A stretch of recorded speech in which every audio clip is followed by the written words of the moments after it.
12월 29일 새벽 예배를 하나님께 드리겠습니다. 오늘 우리에게 주신 하나님의 말씀 요한 2서 1장 7절에서 13절의 말씀입니다. 미혹하는 자가 세상에 많이 나왔으니 이는 예수 그리스도께서 육체로 오심을 부인하는 자라. 이런 자가 미혹하는 자요 적 그리스도니 너희는 스스로 상과 우리가 일한 것을 잃지 말고 오직 온전한 상을 받으라. 지나쳐 그리스도의 교훈 안에 거하지 아니하는 자는 다 하나님을 모시지 못하되 교훈 안에 거하는 그 사람은 아버지와 아들을 모시느니라. 누구든지 교훈을 가지지 않고 너희에게 나아가거든 그를 집에 들이지도 말고 인사도 하지 말라. 그에게 인사하는 자는 그 악한 일에 참여하는 자임이라. 내가 너희에게 쓸 것이 많으나 종이와 먹으로 쓰기를 원하지 아니하고 오히려 너희에게 가서 대면하여 말하려 하니 이는 너희 기쁨을 충만하게 하려 함이라. 택하심을 받은 내 자매의 자녀들이 내게 문안하느니라. 아멘. 오늘 말씀에는 성도를 미혹하고 속이는 자를 성도인 우리는 어떻게 대해야 하는지 그 점에 대해서 우리에게 몇 가지 교훈해 주고 있습니다. 먼저 미혹하는 자들이 누군가 할 때 우리가 세 가지를 살펴볼 수 있는데, 첫째는 미혹하는 자는 세상으로부터 나온 자들이다 라고 하는 겁니다. 여기에 세상은 요한일서 5장 19절에 나와 있는 것처럼 이 악한 자에 처한 세상이죠. 즉 하나님을 대적하는 세상이란 뜻입니다. 그들은 하나님을 대적하는 세상으로부터 나온 자들이기 때문에 그들의 목적은 분명합니다. 이 세상으로부터 구원받은 교회 안에 성도들을 미혹하고 속이려고 하는 그런 목적이 있는 것이죠. 그런 의미에서 요한은 그들을 가리켜 적그리스도다라고 명칭합니다. 여기에 주의해야 할 점은 이 적그리스도라고 했을 때 어떤 특정한 한 인물을 가리키는 것이 아니다라는 점입니다. 사도 요한이 말하는 적그리스도는 하나의 칭호, 명칭이라 생각할 수 있습니다. 누구든 하나님을 대적하는 이들을 적그리스도다라고 말을 하는 것이죠. 요한일서 2장 18절에 이렇게 적혀 있습니다. 아이들아 지금은 마지막 때라. 적그리스도가 오리라는 말을 너희가 들은 것과 같이 지금도 많은 적그리스도가 일어났으니 그러므로 우리가 마지막 때인 줄 아노라. 둘째로 미혹하는 자들이 누구인가 라고 했을 때 오늘 말씀에 나와 있는 것처럼 그리스도께서 육체로 오심을 부인하는 자들이다 라고 하는 겁니다. 소위 영지주의적인 사고를 가진 이들이죠. 이원론적으로 이들은 영적이고 또 이성적인 것을 너무 높이 치켜 세운 나머지 이 물질과 또 우리가 영혼을 담고 있는 이 육체는 너무 하찮은 것으로 여기고 말았습니다. 철저히 분리해서 생각을 했죠. 그러다 보니 하나님의 아들이신 예수님께서 이 하찮은 육체를 입고 이 땅에 오셨다라는 사실을 받아들일 수 없고 또 이 점을 부인했다라고 하는 겁니다. 이는 우리의 구원에 대해서 심각한 오류를 야기시키죠. 하나님의 아들께서 이 처녀 마리아를 통해 성령으로 잉태되어 참 사람으로 오신 이유는 우리를 구원해 주시기 위함이지 않습니까? 그가 사람으로 오신 이유는 아담과 마찬가지로 우리를 대표하기 위함이고, 더 중요한 것은 우리를 대신하여서 율법을 온전히 성취하시기 위함이고, 더하여서 우리의 죄값을 대신하여 십자가에서 우리를 구속하기 위함입니다. 만약 예수님께서 육체를 입고 이 땅에 계신 것이 아니라면 그는 우리의 대표자가 될 수 없을 뿐 아니라 또한 우리를 대신하여서 죽을 수 없는 존재가 되고 맙니다. 그렇게 되면 우리의 구원은 무효가 되고 마는 것이죠. 이런 점에서 사도 요한은 그리스도께서 육체로 오심을 부인하는 자들은 철저히 성경을 왜곡하는 것이며 그리스도께서 이루신 구속의 은혜를 이 세상의 값싼 철학과 지식에 혼합해버린 이단과 같다라고 우리에게 말씀하는 겁니다.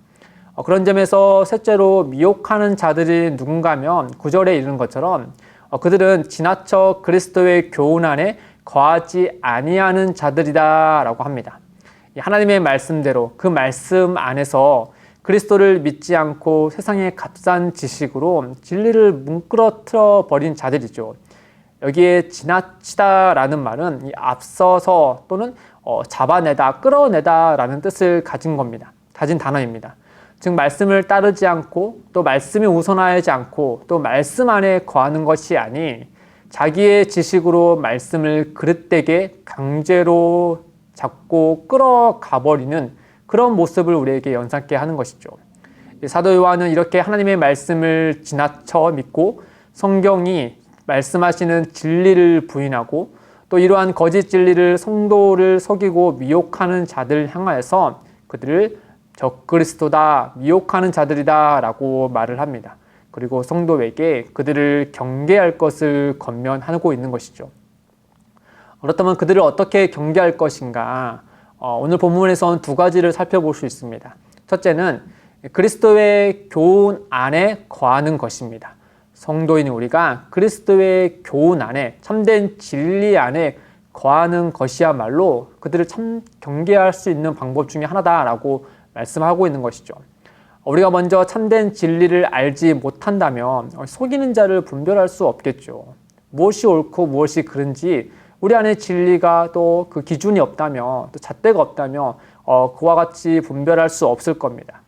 오늘 본문에 잠깐 나온 그리스도께서 육체로 오셔야만 하는 이유를 우리가 성경대로 알지 못한다면 이를 가볍게 여길 것이고 또한 속이는 자의 논리에 빠져들고 말 것입니다. 우리는 진리를 믿는 것 못지않게 진리를 아는 것도 중요합니다. 성경은 여러 곳에서 진리를 아는 것을 강조하고 있습니다. 그 중에 디모데전서 2장 4절에 보시면 하나님은 모든 사람이 구원을 받으며 진리를 아는 데에 이르기를 원하시느니라. 하나님은 모든 사람이 구원을 받으며 진리를 아는 데에 이르기를 원하시느니라 라고 분명히 말씀하고 있습니다.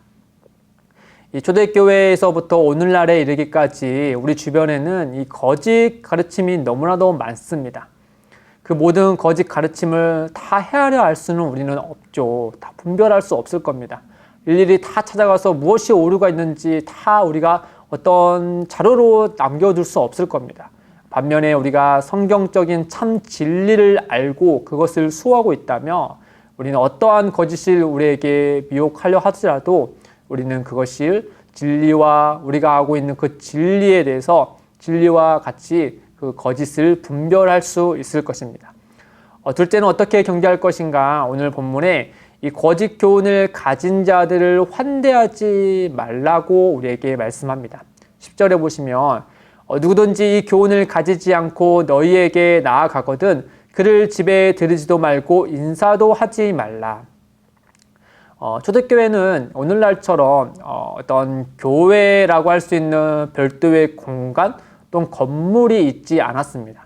상상하기로는 각 성도의 집에서 모여서 예배했을 것입니다. 그런 여기에 집은 곧 나의 사적인 개인의 공간을 넘어서 성도가 모여서 예배하는 공적인 공간도 됩니다. 그러니 이 말은 단순히 이 거짓 가르침을 내세우는 이들을 상종하지 말라는 뜻이 아니라 이 거짓 교훈을 가르치는 자들을 섣불리 이 예배라는 공식적인 자리에 받아들여서 그들에게 발언권을 줘서는 안 된다라고 우리에게 말씀하고 있는 것이죠. 마치 귀한 손님을 대접하듯 거짓 교사들을 대접하면 안 된다라는 뜻도 같이 포함되어 있습니다. 왜냐하면 우리의 섣부른 이 환대가 그들의 그 잘못된 가르침을 전파하는 데 오용될 수 있기 때문이죠.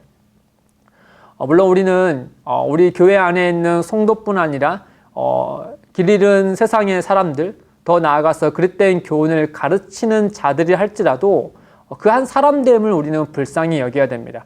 그리고 그들을 위해서 기도해야 되죠.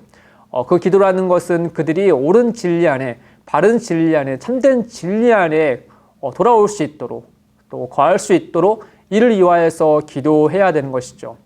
그러나 명백히 그릇된 복음을, 그릇된 가르침을 전하는 자들이라 한다면 우리는 그 사람을 불쌍히 여기는 것은 당연하되 그렇다 한들 그들이 전하는 그릇된 교훈을 우리가 받아들여서는 안 되는 것이죠. 명백히 옳지 않다라는 사실을 우리의 진리를 통하여서 그들의 거짓된 것을 드러내게 해야 합니다.